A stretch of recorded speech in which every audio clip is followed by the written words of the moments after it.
HTET को लेकर आप प्रदर्शन कर रहे हैं जी। इसको क्या है ये और किस मुद्दे को लेकर, वो जो रिजल्ट आया था उसी को लेकर? देवेंद्र भाई, इसको समझना कोई ज़्यादा रॉकेट साइंस नहीं है। जी जुलाई 2024 के अंदर जी एचटेट का एग्ज़ाम होता है। TGT, PGT. टीजीटी होता है शायद 30 तारीख को और पीजीटी होता है 31 तारीख को। उसके बाद हमारे चेयरमैन साहब का बयान आता है कि 25 दिन में हम रिजल्ट की घोषणा कर देंगे जी। और रिजल्ट की घोषणा 30 दिन में होती है, होती नहीं है, मगर रिजल्ट कंक्लूड हो जाता है।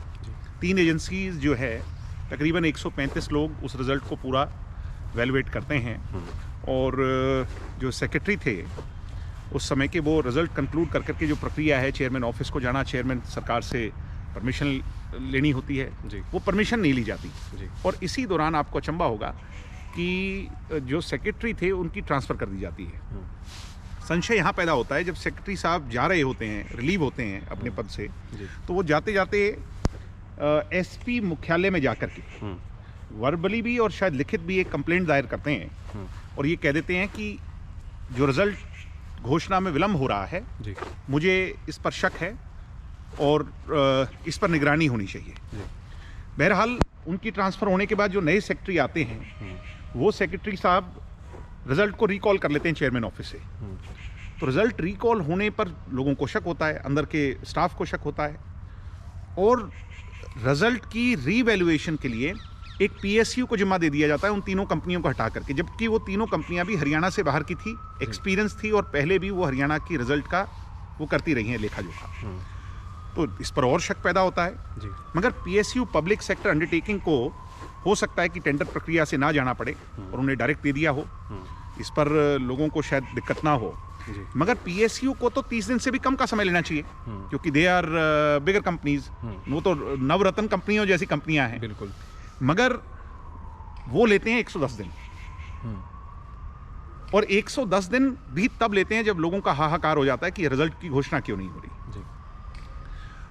जब रिजल्ट की घोषणा करते हैं ये लोग 110 दिन के बाद, आधी रात को इनकी वेबसाइट पर रिजल्ट आता है बिना ये बताए, प्रायर बताए कि हम रिजल्ट की घोषणा करने जा रहे हैं, तो 1284 नए नाम जोड़ दिए जाते हैं। जी।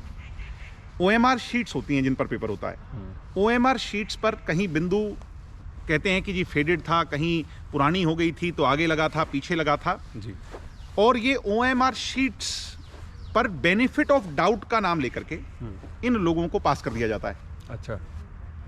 तो फिर बेनिफिट ऑफ डाउट अगर गलत बिंदु लगने से 1284 को मिल सकता है तो 3 लाख के 3 लाख को क्यों नहीं मिल सकता? 3 लाख बच्चों ने एग्जाम दिया, 3 लाख लोगों ने जाकर के वहां पर परीक्षा दी, जी।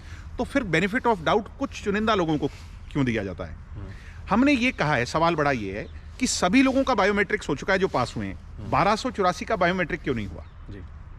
और बायोमेट्रिक नहीं हुआ तो रिजल्ट की घोषणा कैसे होगी? ठीक है। अभी कल सेक्रेटरी साहब का एक बयान था, सेक्रेटरी साहब ये कह रहे हैं कि रिजल्ट के बारे में हमें ये नहीं पता कि कौन पास हुआ है कौन नहीं, अभी तो बायोमेट्रिक ही नहीं हुआ। अगर बायोमेट्रिक नहीं हुआ तो बाकायदा प्रेस नोट के साथ आपने रिजल्ट की नोटिफिकेशन जारी कैसे कर दी? ठीक है। यानी सामान्य सड़क चलता राहगीर भी इस पूरे भ्रष्टाचार के मामले को समझ सकता है। ठीक है। जो हमारे पास जानकारियां हैं उसमें ये पता लगा है कि कुछ चुनिंदा कोचिंग सेंटर्स ऐसे हैं जी। जिससे इनका राब्ता था और उनके साथ अंडरस्टैंडिंग कर करके हो सकता है कि इसमें मॉनेटरी बेनिफिट्स भी लिए गए हों। ठीक है। अब मैं उस ओर इशारा इसलिए कर रहा हूं क्योंकि ऐसी क्या नौबत आन पड़ी कि रिजल्ट को रिकॉल किया, फिर 1200 लोगों पर इतनी ज्यादा मेहरबान सरकार हो गई और 110 दिन क्यों लग गए?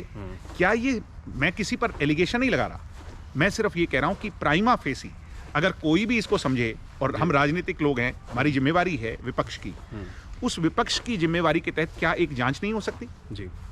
हम एक जांच की मांग कर रहे हैं। विजिलेंस तक को बार बार जो है लिख करके दिया गया, मुख्यमंत्री जी सोए हुए हैं, प्रधानमंत्री जी को चिट्ठी लिख करके दी, कोई उस पर वो नहीं हुआ। हम एक सीबीआई जांच की मांग कर रहे हैं। इस व्यक्ति ने, जो चेयरमैन है पवन शर्मा जी, ये पवन शर्मा जी ओपीजेएस यूनिवर्सिटी है राजस्थान में, वहां से निष्कासित व्यक्ति है। अच्छा। वहां पर इस पर करप्शन के एलिगेशन लगे और वहां पर वो प्रूव हुए और प्रूव होने के बाद इनको निकाला गया। ऐसी क्या नौबत आन पड़ी कि एक निष्कासित व्यक्ति को, जिस पर खुद एलिगेशंस हो, उसे हरियाणा के अंदर एक कॉन्स्टिट्यूशनल पोस्ट पर बिठाया जाए? ठीक है। मेरा सिर्फ कहना यह है, मैं किसी के खिलाफ नहीं हूं, जी। मैं सरकार का भी इसलिए विरोध नहीं कर रहा क्योंकि हम विरोध में हैं। कुछ तथ्य ऐसे हैं जो ये बता रहे हैं, इस ओर इशारा कर रहे हैं कि कम से कम जांच होनी चाहिए। और मुझे ये पता है देवेंद्र जी कि जांच होगी तो फिर बड़ी बड़ी मछलियां इसमें जो है सामने आएंगी।